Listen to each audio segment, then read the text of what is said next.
As we've been experiencing, winter is well on its way, and one activity that'll be ramping up soon is ice skating. Whether it's on a frozen pond or inside, skating is a great way to help you stay active during the winter. And here this morning to talk about the upcoming season is Eagle River Hockey and Sports Arena's board member, Julie Wagner. Good morning to you, Julie. Thanks so much for joining us.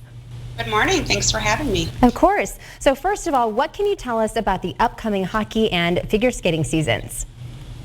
Well, they are underway, so that is great news. And you can still sign up if you're interested in hockey or figure skating. We'll take new skaters at any time, but we're happy to have one sheet of ice in right now, and then come November, the ice will go in the dome. Excellent. I'm sure everybody really excited to be out on the ice. But of course, with the pandemic, we want to know what types of changes have you guys had to make this year? Yeah, I think one of the biggest themes we definitely implemented was lessening the number of kids either on the ice or in the arena at any given time. So we did put a cap on the number of kids on the ice at a time. We're also putting about 30 minutes in between practices, whereas before we had 15 minutes, and that just is helping us reduce the overlap of kids coming in when another practice is letting out. And we're also restricting the use of the locker rooms, except for the older kids that have less kids on a team and have a little more equipment to deal with. But for the younger kids, we're asking them to get dressed at home and just come and put their skates on and get right on the ice. That makes sense. Just good that all of those precautions are in place. We also want to know, Julie, what types of tournaments or events are going to be taking place there in the near future? Yeah, I mean, that's a little bit up in the air as so much changes day to day. We do have some tournaments on the calendar, specifically for squirts and even for some of the younger ADM players.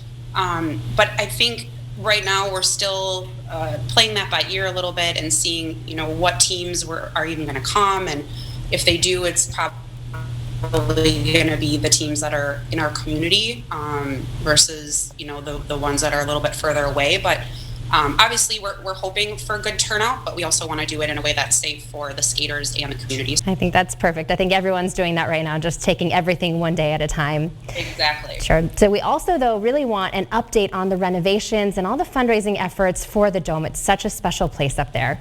It is. It's so important to the community and a lot of history there. So renovation-wise, we got a lot done last year thanks to a great board that put in a lot of time and a lot of volunteers.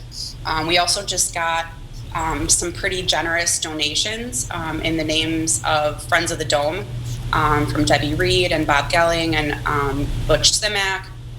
So that is wonderful, and we are so appreciative of that. There is still some work to do in the dome. With the system that keeps the ice going. And then we're going to be adding a large parking lot on the west side of the building in the next couple of weeks as well. Very good. Well, lots of things to look forward to up there. And Julie, if someone wants some more information on the Eagle River Hockey and Sports Arena, where can they go? Well, there's a website, erra.com, so that's a good starting point. We also try to post things on our Facebook page pretty regularly to keep people informed, and that's Eagle River Hockey and Sports Arena.